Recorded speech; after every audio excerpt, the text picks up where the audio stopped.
Samsung has very kindly given me, not sponsored, a non-sponsored Tab S non-sponsored 4, okay? Just so we're clear. So let's unpackage it together. Ah, it comes with a little pen. It's got my fingerprints on it. Maybe I may have unboxed this earlier. Okay, so today we're gonna be using the mobile version of Adobe Lightroom. This is the premium version, so you can edit RAW photos in it. I think it was like $7 Australian per month, which if you think about it, I mean, if you can do jobs through editing on your phone or your tablet or whatever, $7 a month is nothing. So quit complaining and just fucking download it. We're gonna bring the exposure up a tiny little bit just so we can see what we're working with here, and the pen didn't work. We're gonna take a bit of contrast out just so I can see sort of the shadows and stuff. We're also gonna bring the shadows up. When you want to start out editing an image, I always recommend just going through, bringing up the shadows and the highlights, or bringing down the highlights, bringing up the shadows, just so you get a feel for what you're working with. That's great. Now that we can see that, we can sort of bring some contrast back into it. We can bring the shadows back down, contrast back into it. Blacks, I like them about there. Whites, we want to bring the whites up as well. And that's the whites and the blacks are really going to help our tone curve a bit later. With the tone curve, what we want to do is we want to bring a bit of fade up, and we're also going to play around with the other three colors here. They're really important, those three colors. But anyway, we're just going to grab the bottom of the tone curve here, bring them up just like that. Oh my god, this is so much better than my computer. It actually just works. It's amazing. No lag. Just really like, I want something, done. It's just, fuck you, Razer. Piece of shit. 1-star review for Razer. What we want to do with the tone curve is we want to create like an S curve, which every single one of these. Bang and bang. See what I've done there? I've made like an S curve, and that's where you get all the colors and tones and all that kind of shit, right? But notice now how it's really contrasty. Oh shit, what have I done? What have I done? Ah, where's the back button?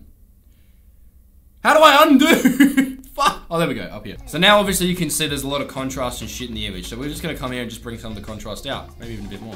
We're gonna come into color. We're gonna, oh shit, wait, where's color? There? Oh, there we go. Purples, bang, I don't want them. Okay, get up on out of here. Okay, no purples. Magentas, fuck off. Okay, blues, I want them aqua. Oh, actually, no, I don't. Maybe I want them blue. The luminance, put them up a little bit, just like that.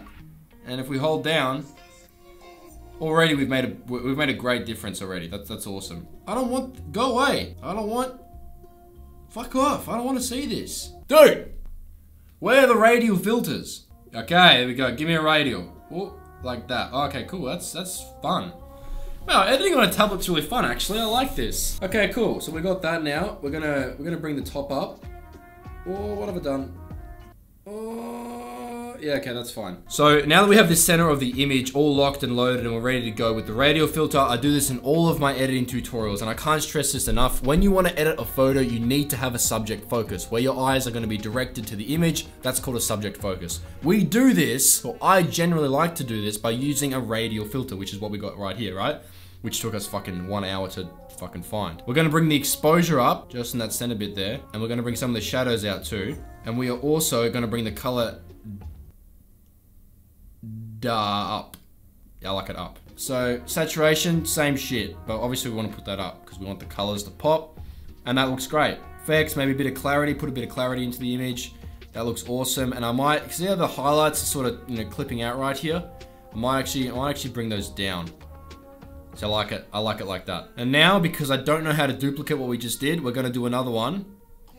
Invert it when I figure out how to do that. How the fuck do I invert you? Invert mask. So I've got to hold down. Okay, right, so that's like a right click. We're also gonna bring some clarity up on the edges of the image, and we're gonna bring the exposure down. Oh, look at that, mamma mia, looks great. That's the before, and that's the after. You know what, man? That's looking pretty good, I reckon. I think the only other thing we need to do here is just bring a bit of sharpening into it, just for Instagram. Bring a bit of detail, a bit more detail into the image as well. And that's pretty much it, man. Preparing, exporting photo, bang, bada, bing, bada, boom. That's all done. That's editing on the S4 non-sponsored, not sponsored. Okay? Woo!